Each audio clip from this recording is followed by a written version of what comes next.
நான்காவது சத்தியம், இயேசுவே நம் பரிந்துரையாளர். சொல்லுவோம், இயேசுவே நம் பரிந்துரையாளர். எபிரேயருக்கு எழுதிய திருமுகம் 7ஆம் அதிகாரம் 25வது வசனத்தை வாசிக்க கேட்போம். ஆதலின் தம் வழியாக கடவுளிடம் வருபவரை அவர் முற்றும் மீட்க வல்லவராயிருக்கிறார். அவர்களுக்காக பரிந்து பேசுவதற்கென என்றுமே உயிர் வாழ்கிறார். ஆம் பிரியமானவர்களே, தம் வழியாக கடவுளிடம் வருவோரை மீட்க நம் ஆண்டவர் இயேசு கிறிஸ்து முற்றும் வல்லவராக இருக்கின்றார்.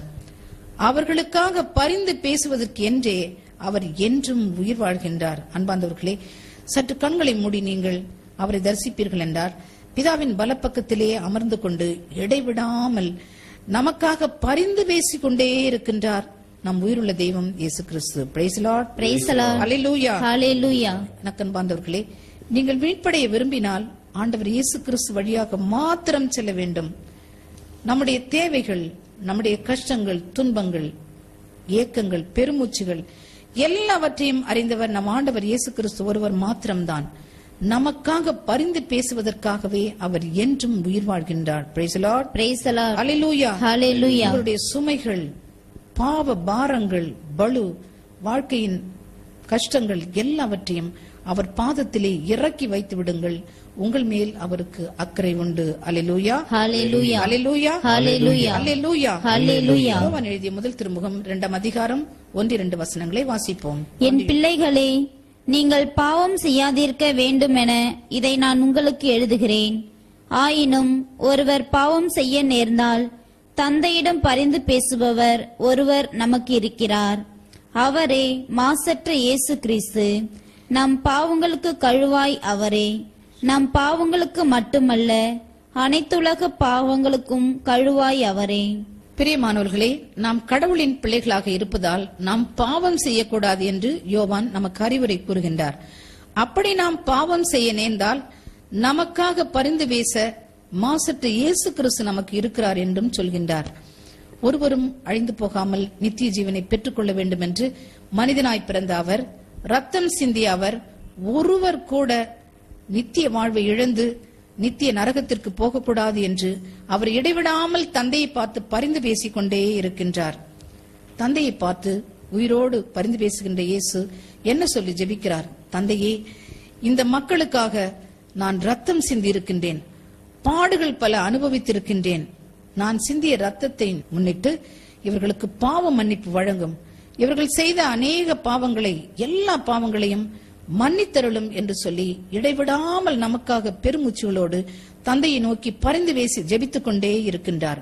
அதோடு கூட இம்மைக்குரிய ஆசீர்வாதங்களையும் மறுமைக்குரிய ஆசீர்வாதங்களையும் நமக்கு நிறைவாக பொழியும்படி நம் ஆண்டவர் இயேசு கிறிஸ்து பிதாவை நோக்கி பரிந்து பேசி ஜெபித்துக் கொண்டே இருக்கின்றார். Praise the Lord, praise the Lord, hallelujah, hallelujah, hallelujah, hallelujah. எனக்கு அன்பார்ந்தவர்களே, மீண்டுமாக கூறுகின்றேன், நமக்காக பரிந்து பேசுவதற்காக நம் ஆண்டவர் இயேசு உயிரோடு இருக்கின்றார். அல்லேலூயா, ஹல்லேலூயா, அல்லேலூயா, ஹல்லேலூயா. நம் ஆண்டவர் இயேசு கிறிஸ்து நமக்காக பரிந்து பேசுவதற்காகவே என்றென்றும் உயிரோடு இருக்கின்றார்.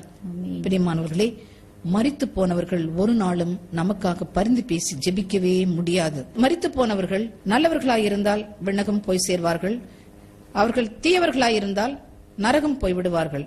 இது நாம் அறிந்த உண்மை. பரிசுத்தவான்கள் விண்ணகம் சென்ற பிறகு அங்கே பரலோகத்தில் ஆண்டவரை முகமுகமாய் தரிசித்த வண்ணம் இருப்பார்கள். அவர்கள் நமக்காக பரிந்து பேசவே முடியாது. ஆண்டவரை இந்த உலகத்திலே அன்பு செய்து அவர் வழி நடந்து அவரை அறிக்கை செய்து விண்ணகத்தை பரிசாக பெற்றுக் கொண்டவர்கள், ஆண்டவருக்காக பாடுகள் வேதனைகளை அனுபவித்து அதன் வெற்றி வாகியாக விண்ணகத்தை பெற்றுக்கொண்ட பரிசுத்தவான்கள் ஆண்டவருடைய சமூகத்திலே என்றென்றுமாக அவரை துதித்து ஆராதித்துக் கொண்டிருப்பார்கள். அவரை முகமுகமாய் தரிசித்துக் கொண்டிருப்பார்கள். அவர்கள் என்ன சொல்லி ஆராதிக்கிறார்கள் என்று திருவெளிப்பாட்டு புத்தகம் 4ஆம் 5ஆம் அதிகாரத்திலே நாம் தெளிவாக வாசிக்கின்றோம்.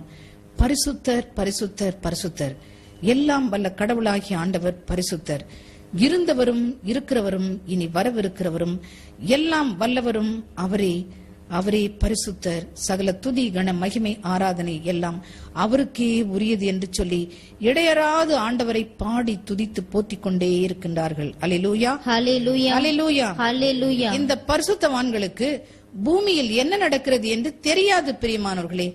ஏனென்றால் இவர்கள் மரித்தவர்கள், இவர்கள் மரித்து உயிர்த்தவர்கள் அல்ல. ஆகவே தான் பூமியில் இருக்கிற நாம் அவர்களை நோக்கி என்ன ஜெபம் செய்கிறோம் என்று அவர்களுக்கு தெரியாது. அவருடைய பெயரை உச்சரித்து அவருடைய பெயரை கூப்பிட்டு நாம் ஜெபிப்பது கூட அவர்களுக்கு தெரியாது. ஆண்டவரோடு கூட அவர்கள் முகமுகமாக தரிசித்து ஆராதனையில் இருப்பார்களே தவிர அவர்கள் பரிந்து பேசி நமக்காக ஜெபிக்கவே முடியாது. நமக்காக பரிந்து பேசுவதற்காக தந்தையின் வலப்பக்கத்தில் என்றென்றும் உயிரோடு இருப்பவர் நம் ஆண்டவர் இயேசு கிறிஸ்து ஒருவரே. Praise the Lord. Praise the Lord. Praise the Lord. Praise the Lord. அவர் ஒருவரே பரிந்துரையாளர். Hallelujah. Hallelujah. Hallelujah. Hallelujah. இயேசு கிறிஸ்துவை ஆண்டவரும் மீட்பருமாக ஏற்றுக்கொண்ட அத்தனை பேருடைய மீட்புக்காகவும் நம் ஆண்டவர் இயேசு கிறிஸ்து இடைவிடாது தந்தையை நோக்கி பரிந்து பேசிக்கொண்டே இருக்கின்றார். Hallelujah. Hallelujah. Hallelujah. Hallelujah. தலை சிறந்த பரிந்துரையாளராகிய நம் ஆண்டவர் இயேசு கிறிஸ்து அவருடைய ஊழியர்களாகிய நம்மை, அவருடைய பிள்ளைகளாகிய நம் ஒவ்வொருவரையும் பரிந்துரையாளர்களாக அழைக்கின்றார். வாசிப்போம்.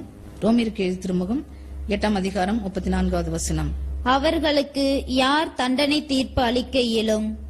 இறந்து ஏன் உயிருடன் எழுப்பப்பட்டு கடவுளின் வலப்பக்கத்தில் இருக்கும் கிறிஸ்து இயேசு நமக்காக பரிந்து பேசுகிறார் அன்றோ?